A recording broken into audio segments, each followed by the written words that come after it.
আসসালামু আলাইকুম। কেমন আছেন সবাই? আশা করি সবাই ভালো আছেন। আলহামদুলিল্লাহ আমিও ভালো আছি, সুস্থ আছি। আজকে চলে আসলাম একদম ভরপুর দুপুরে, তাও আবার মাছ নিয়ে। এতগুলা মাছ নদী থেকে নিয়ে আসছে, দেখে কি বলবেন। অনেকগুলা মাছ, নদীর মাছ এগুলা। কারণ নদীর মাছ সবারই পছন্দ, খাইতে ভালোই লাগে। মাছগুলা সুন্দর করে কাটলাম, এবার হচ্ছে ভালো করে ধোয়ার পালা। মাছটা একটু আমি ভালো করে ধুতে পারি, এজন্য আমি ধুয়ে নিই মাছগুলা। সুন্দর করে একটা বাটনা নিয়ে নিছি, এই বাটনার মধ্যে মাছগুলো ধুইতেছি। এখানে অনেক কয়েক পদের মাছ আছে, তো এই মাছগুলো আজকে হবে রান্না এবং কি ফ্রিজেও রেখে দিব, কারণ এতগুলো মাছ খাওয়া সম্ভব না। এই জন্য আর কি ভালো করে ধুয়ে নিতেছি। এই মাছগুলো হচ্ছে আমাদের বাড়ির সঙ্গে যে দলদা নদী আছে, এই নদীর মাছ। মাছ যে এত স্বাদ কি বলবো। আমি কিন্তু মাছ বেশি একটা খাইতে চাই না, কিন্তু এই নদীর মাছটা হলে একটু খাইতে পারি। কারণ এই নদীর মাছটা না এমনি মনে হয় এমনি সিদ্ধ করলেই মজা লাগে, এই জন্য আমার কাছে খুবই ভালো লাগে। আপনাদের ভাইয়া যখন মাছ নিতে যায় কিংবা বাড়িতে দিতে আসে নদীর মাছ, যখনই শুনি যে এগুলো নদীর মাছ, তখন আমি বলি যে বেশি বেশি করে নাও, কারণ এগুলো ফ্রিজে রেখে খাওয়া যাবে। ভর্তা করলে মজা লাগে, রান্না করলেও মজা লাগে, ঝোল ভুনা ভাজি যেটাই বলেন না কেন, এই মাছগুলো অনেক মজা লাগে। তো এখানে অনেকগুলো ট্যাংরা মাছ আছে বুঝছেন, মানে আমি এখানে 3 ভাগ করে নিয়েছি মাছগুলা, ছোট বড় মাঝারি সাইজের। এই ট্যাংরা মাছগুলা সব থেকে ভাজি মজা লাগে, তো আমি বলছিলাম যে এই ট্যাংরা মাছগুলাই ভাজি করা হবে। পরে সুন্দর করে যখন ধুয়ে নিলাম মাছগুলা, তখন বলতেছিল যে না এগুলা মানে ভুনা করা হবে। মানে এখানে আর আমি কি বলবো, যেহেতু বলছে ভুনা করার কথা, এই জন্য আমি সবগুলো ঢাললাম একটা ইয়েতে, ঢেলে নিয়ে এই যে বড় মাছগুলো আলাদা করতেছি। এগুলা নাকি কি কি এখানে আছে, বোয়াল মাছ, তারপরে এই যে টোল্লা না ঠোল্লা বলে সেই মাছ, আমি কিন্তু নাম বেশি একটা জানি না। আমি জাস্ট টাকি মাছ চিনি, দাইরকা পুঁটি, এগুলোই আর কি বেশি চিনি। মানে এই যে বাইলা মাছটা, গোতাপুয়া, এগুলো একটু শিং মাছ, ট্যাংরা মাছ, এই মাছগুলোই চিনি। আর বেশি একটা মাছ চিনি না, কারণ বাটা মাছ রুই মাছ আমার কাছে একই মনে হয়। এই জন্য আর কি আমি নাম বেশি একটা বলতে পারি না। আমি ছোটো মাছের নামগুলো ভালো জানি, বাট বড় মাছের নামগুলো আমি বেশি একটা বলতে পারি না।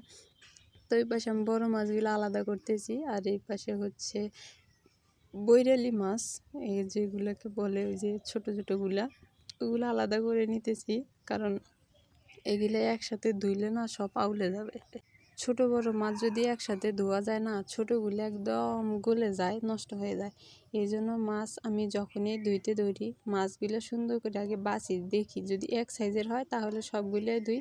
আর যদি এক সাইজের না হয়, মানে ছোট বড় মাঝারি থাকে, তখন আমি কি করি ওইভাবে আলাদা আলাদা করে ভাগ করে নিয়ে সুন্দর করে ধুয়ে নিই। আর আমার মাছ ধোয়ার বাটনাটা কিন্তু অনেক সুন্দর। মাছ ধোয়ার বাটনাটা কার কার পছন্দ একটু কমেন্টে জানাবেন। এই বাটনাটা আমি লালমনিরহাট থেকে নিয়ে আসছিলাম ভর্তা করার জন্য।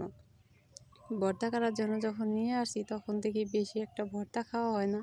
আর যদিও ভর্তা করি, আলু ভর্তা, মাছ ভর্তা, শুটকি ভর্তা, এগুলো হাতেই ভর্তা করা যায়। মানে অল্প অল্প তো কেউ খায় না, শুধু আপনাদের ভাইয়াই খায় আর আমি খাই। এই জন্য আর কি বাটনাতে মাছ ভর্তা করা হয় না। আমি বাটনাটা নিয়ে নিয়েছি আমার মাছ ধোয়ার জন্য, কারণ মাছ তো রেগুলারই নিয়ে আসা হয়, কাটতেও হয়, ধুইতেও হয়।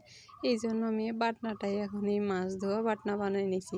কারণ এই বাটনাতে মাছ ধোয়া যে এত সুন্দর পরিষ্কার হয় কি বলবো, খুবই সুন্দর হয়, অসাধারণ। আমার কাছে ভালোই লাগে। আর এই নদীর মাছ যতই ধোয়া যায়, মানে ততই খালি পানি, ঘোলা পানি আর ঘোলা পানি। নদীর পানিও এখন ঘোলা, তো এই জন্য মাছগুলো যতই ধোয়া যায় ততই ঘোলা বেরোয়। কিন্তু মাছটা কিন্তু অনেক পরিষ্কার হয়েছে। আর মাছটা আমি নিজেই বলি, মাছটা আমার কাছে খুবই সুন্দর করে ধোয়া হয়। কারণ যতক্ষণ পর্যন্ত মাছ মানে রূপার মতো ঝকঝক না করছে, ততক্ষণ পর্যন্ত আমার ওই মাছ নিয়ে উঠতে মন চায় না। কারণ মাছটা আমি সুন্দর করে ধুইবো, দেখতে যেতে আমার কাছে ভালো লাগে, তারপরে আমি মাছটা নিয়ে উঠে যাই। তো ওই পাশে মাছ ধোয়া শেষ, তারপরে হচ্ছে লবণ দিয়ে এবার ধোয়ার পালা।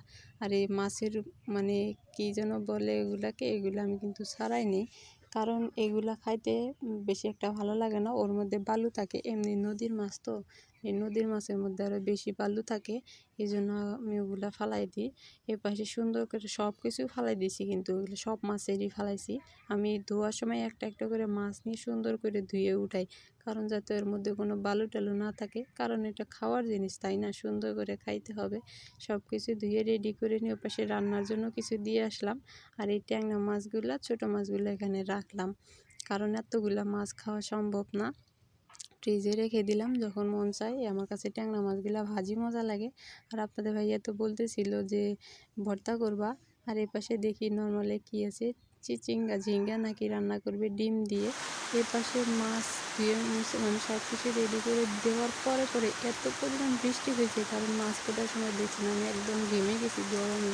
পরে এত পরিমাণ বৃষ্টি নামছে কি বলবো, খুবই বৃষ্টি হচ্ছে, একদম দিলটা ঠান্ডা করে দিয়ে গেল। সবাই ভালো থাকবেন, সুস্থ থাকবেন। আজকের ভিডিও এই পর্যন্তই। আর ভিডিওটা কেমন লাগলো একটু জানাবেন। যারা যারা এখনো সাবস্ক্রাইব করেন সাবস্ক্রাইব করে দিন। আল্লাহ হাফেজ, দেখা হবে নেক্সটে। আসসালামু আলাইকুম।